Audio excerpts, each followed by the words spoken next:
essas eleições de 98, elas vão ser um momento decisivo para o Brasil dizer o que é melhor. A privatização ou a estatização. Porque no final do primeiro mandato de Fernando Henrique Cardoso, ele faz uma coisa completamente a contragosto, mas que tinha a ver com o seu pensamento ali agora, com seus novos amiguinhos Tony Blair e Bill Clinton, que era a privatização, sobretudo, do sistema telefônico. Telesp, Telerge, assim por diante. Esse sistema inteiro ele é privatizado, ali no começo de 98. O discurso do PT foi mais do que apocalíptico, quer dizer, ele acreditava que o pobre não teria mais telefone. O problema o pobre não tinha telefone. Era um discurso, era um não problema, uma coisa no qual o PT é hiper especialista até hoje. Ele cria um não problema, como por exemplo hoje a desigualdade salarial entre homens e mulheres. Não existe nenhuma mulher em nenhum cargo deste país que ela fala assim, olha, eu tô aqui na mesma função, no mesmo cargo que um colega e eu recebo menos do que ele. Nenhuma, não existe isso. A lei não permite isso. Mas ele tá lá falando o tempo todo disso. Naquela época ele fez a mesma coisa, ele criou um não problema. Ele falou assim, nossa, o pobre não vai ter telefone. Mas o pobre não tinha telefone.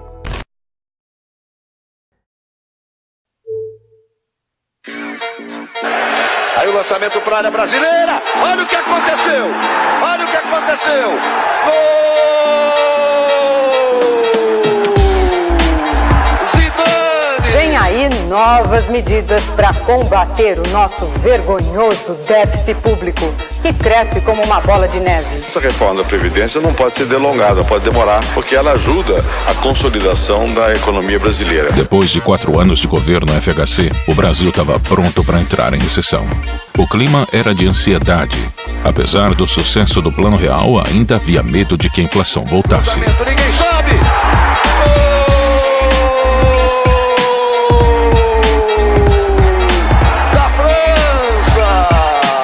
A batalha não seria entre candidatos, mas entre a crise e o real. A população ia eleger o candidato que passasse credibilidade e capacidade de lidar com a recessão. No dia 4 de outubro de 1998, o Brasil decidiria mais uma vez entre os dois mesmos números da última eleição, o 13 de Lula ou o 45 de Fernando Henrique.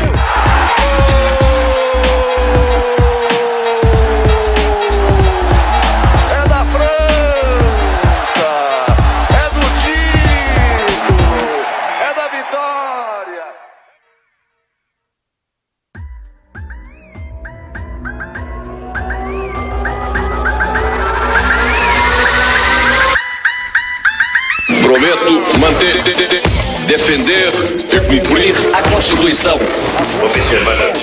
Promover o bem geral. E sustentar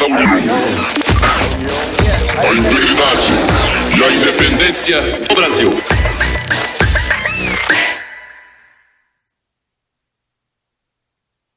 A declaração é do presidente Fernando Henrique Cardoso e foi feita no primeiro dia da visita dele à Suíça. Ele se encontra com empresários e banqueiros para atrair novos investimentos.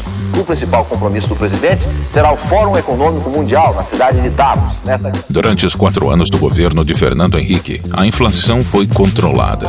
Empresas de outros países investiam no Brasil e estatais foram privatizadas. Apesar da confiança no real ser baixa, o Brasil parecia estar respirando. O presidente Fernando Henrique fala com otimismo sobre o futuro. Diz que o país está conseguindo driblar os efeitos da crise da Ásia. Entretanto, essa prosperidade era artificial. Para controlar a inflação, Fernando Henrique prometeu conter os gastos do governo, mas não cumpriu. Gastou mais do que poderia e endividou o Estado brasileiro. O resultado dessa brincadeira foi o aumento de real circulando na economia. A partir daí, a FHC tentou controlar a inflação através do câmbio, forçando uma igualdade entre o preço do real e do dólar. Só que para manter essa igualdade, ele precisava vender dólares, e para vender dólares era preciso ter uma reserva da moeda americana no Banco Central. Essa reserva de dólares era a chave para a estabilidade econômica. Queimar as reservas mantinha o real estável e garantia a confiança dos brasileiros. Mas manter essas reservas também era importante para que os investidores estrangeiros e seus dólares permanecessem no país. No meio de toda essa instabilidade, a situação econômica brasileira foi agravada pelas crises mexicana, asiática e russa. O problema, segundo os analistas, é que o olho do furacão está na Rússia e na Ásia. Mas os investidores estrangeiros parecem enxergar a instabilidade no Brasil com os mesmos olhos que examinam a fragilidade econômica da Rússia e da Ásia. E era nessa crise que PT e PSDB disputariam a presidência do país.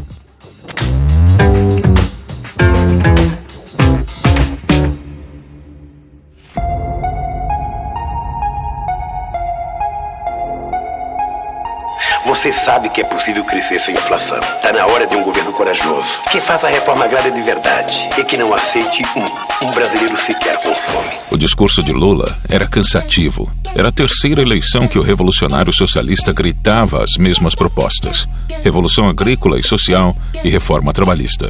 E dessa vez, Brizola, seu antigo adversário, estava do seu lado concorrendo a vice-presidente. Fernando Henrique usou mais uma vez o Plano Real como carro-chefe de sua campanha. Para ele, a fuga de dólares e a recessão brasileira eram em decorrência da crise internacional. É um problema sério e que se agravou bastante por causa da crise da Ásia. Até a crise da Ásia, outubro do ano passado, nós estávamos vendo o Brasil com 4% de crescimento, economia estável na moeda. Os eleitores temiam que a crise significasse a volta da inflação e clamavam pela permanência do presidente, já que ele havia demonstrado competência para terminar com a inflação em 94. Ciro Gomes corria por fora na terceira via, mas ele não teve espaço. Suas propostas focaram no desemprego e na mudança de estratégia para sair da recessão. Não entrou em grandes detalhes e ligou sua campanha à sua experiência administrativa em outros cargos políticos no Ceará. O padrão da eleição passada se repetiu: polarização entre PT e PSDB. Os candidatos do PT, Luiz Inácio Lula da Silva, e do PPS, Ciro Gomes, explicaram hoje em São Paulo por que consideram importante que a eleição para presidente tenha segundo turno. Para eles, isto permitiria um maior debate dos problemas nacionais. De que o debate, muito menos para você saber quem ganha ou quem perde, é para você permitir que a sociedade possa fazer juízo de valores. Isso não se permitiu. O presidente da República, ele não quis debate antes, durante. Não é apenas com os candidatos, não. Ele não quis debate com a sociedade brasileira. Naquele ano não houve debate. FHC se recusou a participar das transmissões televisivas para dar atenção à crise econômica que ameaçava o país.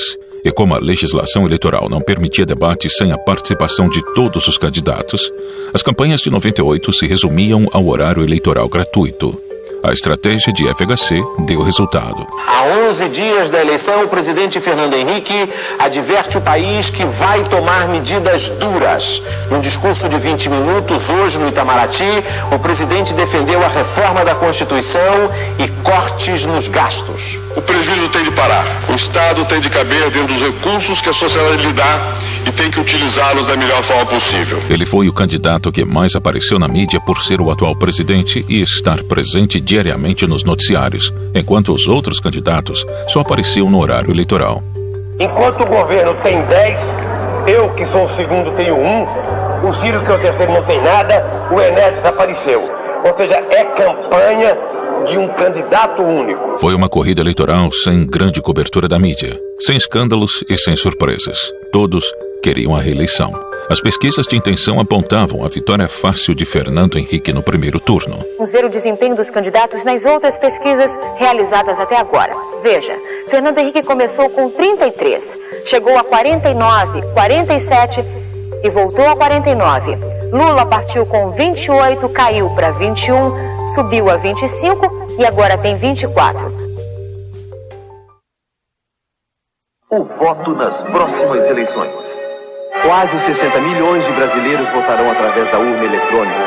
Vamos saber como? Primeiro você vota em deputado federal.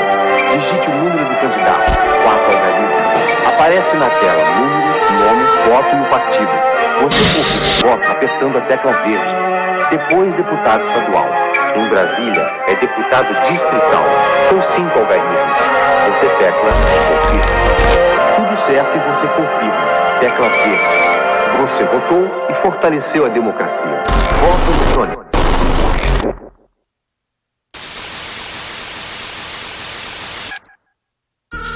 O eleitor que reelegeu Fernando Henrique com mais de 53% dos votos não apareceu para a posse. Ao pé da rampa do Congresso, o presidente e o vice são recebidos pelos presidentes do Senado, Antônio Carlos Magalhães, e da Câmara, Michel Temer.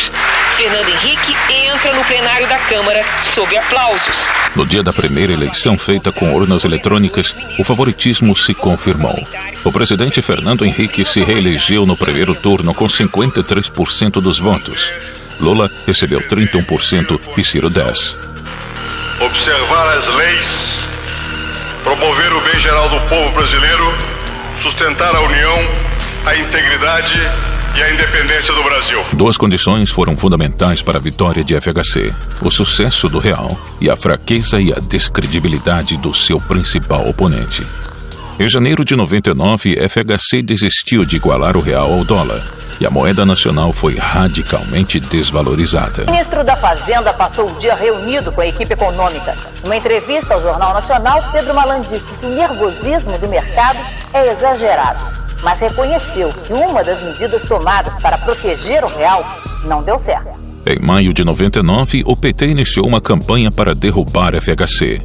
As tentativas de golpe aconteceram com 13 pedidos de impeachment ao Congresso. De crime de responsabilidade contra o presidente da República.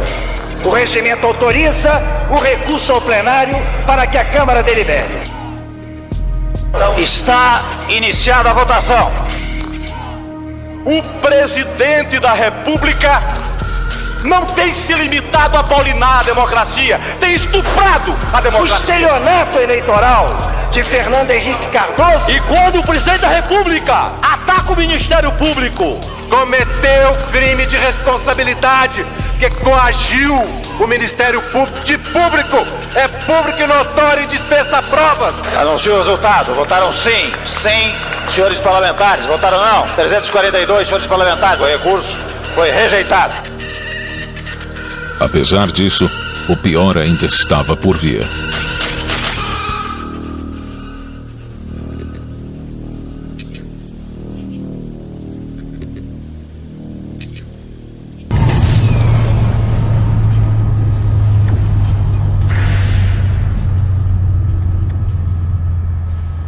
Na noite de quinta-feira do dia 11 de março de 1999, mais de 50 milhões de pessoas ficaram sem luz.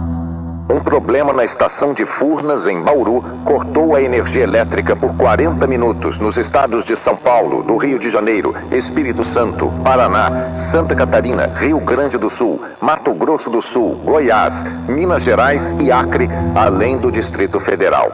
Até o Paraguai foi afetado. A hipótese de o problema ter sido provocado por um raio foi afastada depois de 6 meses de investigação. O blackout ocorreu por falhas no Operador Nacional do Sistema Elétrico, ONS. A falta de investimento no setor de energia obrigou a FHC a criar uma campanha de racionamento em 2001. O risco de novos apagões ameaçava o Brasil. Com esses números, o mês de julho não vai haver apagão. E se continuar assim, vamos superar essa crise sem nenhum apagão. Além da economia de energia, uma outra preocupação é com o nível dos reservatórios. De acordo com a Câmara de Gestão da Crise de Energia, o nível está um pouco acima do esperado pelo governo. E eu quero mesmo anunciar, em 2002, que nós superamos para sempre essa crise, porque nós continuamos construindo, melhorando a nossa capacidade de produzir energia, então vamos superar de uma vez por todas. Mas mesmo assim, no dia 21 de janeiro de 2002, o novo blackout atingiu 10 estados brasileiros. 1h35 da tarde, o começo de um dia de caos em São Paulo.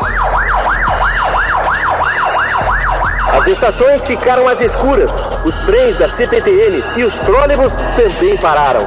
Resultado, fila para conseguir um ônibus. Com os semáforos apagados, o blackout provocou confusão também no trânsito. As linhas do metrô e da Companhia Paulista de Trens Metropolitanos ficaram interrompidas. A Avenida Paulista, centro financeiro da cidade, ficou congestionada. Luz de velas também no aeroporto de Congonhas, onde os abrigos luminosos foram substituídos por papel. Em São Paulo, a queda foi mostrada ao vivo pelo Jornal Hoje, que estava no ar. Temos um problema técnico aqui nos nossos estúdios. Em Vitória, Espírito Santo, a falta de sinais provocou acidentes num cruzamento. 3 pessoas ficaram feridas. Em Campo Grande, Mato Grosso do Sul, acidentes em vários cruzamentos. No Rio de Janeiro, o engarrafamento atingiu de uma ponta a outra a Avenida Presidente Vargas, no centro da cidade. Houve tumulto na saída do metrô. As estações foram fechadas. Nós saímos pelo trilho, estão pulando a porta do trem pelos trilhos. Com a falta de luz, muita gente ficou presa no elevador. Neste prédio aqui, uma senhora está há mais de 1 hora aguardando a operação dos bombeiros. Segundo a direção da usina de Itaipu, o problema não foi na geração de energia, mas na transmissão. 13 das 18 turbinas pararam de produzir automaticamente. Caos total, né? Caos total.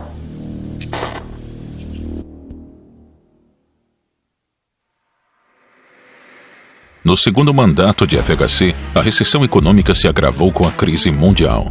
O efeito dominó derruba os outros tigres, atinge o mundo inteiro. O real foi desvalorizado e a inflação ressurgiu, apesar de não alcançar os índices anteriores. O Brasil teve de recorrer ao FMI para conseguir empréstimos. Com a crise batendo na porta mais uma vez, a popularidade de Fernando Henrique diminuiu drasticamente e ele já não poderia concorrer novamente em 2002. FHC estava fora do jogo político. A esperança para 2002 tinha um novo nome.